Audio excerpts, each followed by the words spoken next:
नमस्कार शिक्षक साथियों, आप देख रहे हैं रियल इंडिया माही व्लॉग। साथियों, आज का ये वीडियो किसी ब्रेकिंग न्यूज़ का शोर नहीं है। ये वीडियो है एक सरकार के देर से आए कदम का विश्लेषण। ये वीडियो है नियत, समय और नियत के बीच के फर्क को समझने का प्रयास। मामला क्या है?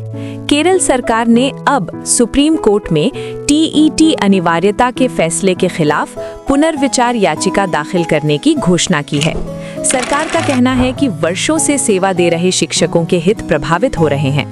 राज्य की शिक्षा व्यवस्था की अपनी अलग विशेषताएं हैं और अगर ये फैसला लागू हुआ तो हजारों शिक्षकों की नौकरी पर असर पड़ेगा। ये सुनने में राहत की बात लगती है, लेकिन साथियों, सिस्टम में सिर्फ क्या कहा गया नहीं, कब कहा गया भी उतना ही अहम होता है। सबसे बड़ा सवाल, अब क्यों? सुप्रीम कोर्ट का फैसला आए 5-6 महीने हो चुके हैं। इस दौरान शिक्षक अनिश्चितता में रहे।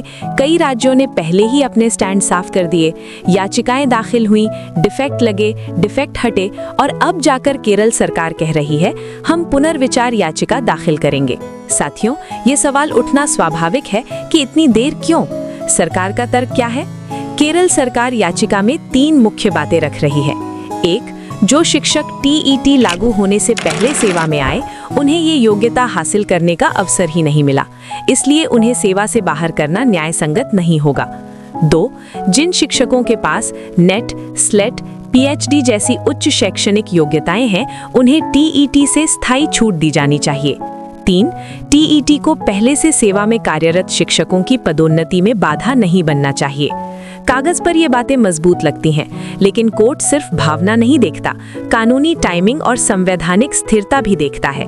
और अब असली सवाल, राजनीति या नीति? साथियों, केरल में विधानसभा चुनाव नजदीक हैं और इतिहास गवाह है कि जब चुनाव पास आते हैं तो कई फैसले अचानक शिक्षक हित में आने लगते हैं। ये कहना जरूरी है कि पुनर्विचार याचिका सिर्फ दाखिल कर देना ही समाधान नहीं होता। असल लड़ाई वहाँ होती है, दलीलों की मजबूती में, वरिष्ठ वकीलों की रणनीति में और इस बात में कि सरकार कोर्ट में कितनी गंभीरता से खड़ी होती है। जमीनी सच्चाई?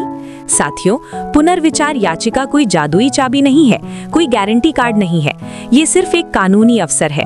परिणाम तभी निकलता है जब सरकार सिर्फ बयान नहीं, पूरी ताकत से केस लड़े। निष्कर्ष, केरल सरकार का कदम स्वागत योग्य है। तर्क शिक्षकों के पक्ष में है, लेकिन टाइमिंग सवाल खड़े करती है।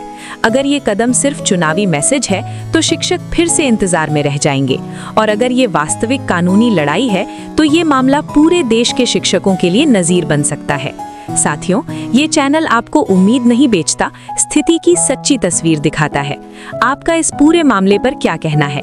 क्या ये फैसला सही समय पर आया या बहुत देर से? अपनी राय कमेंट में लिखिए। आप किस राज्य और किस जिले से देख रहे हैं, ये भी जरूर बताइए। धन्यवाद। रियल इंडिया माही व्लॉग।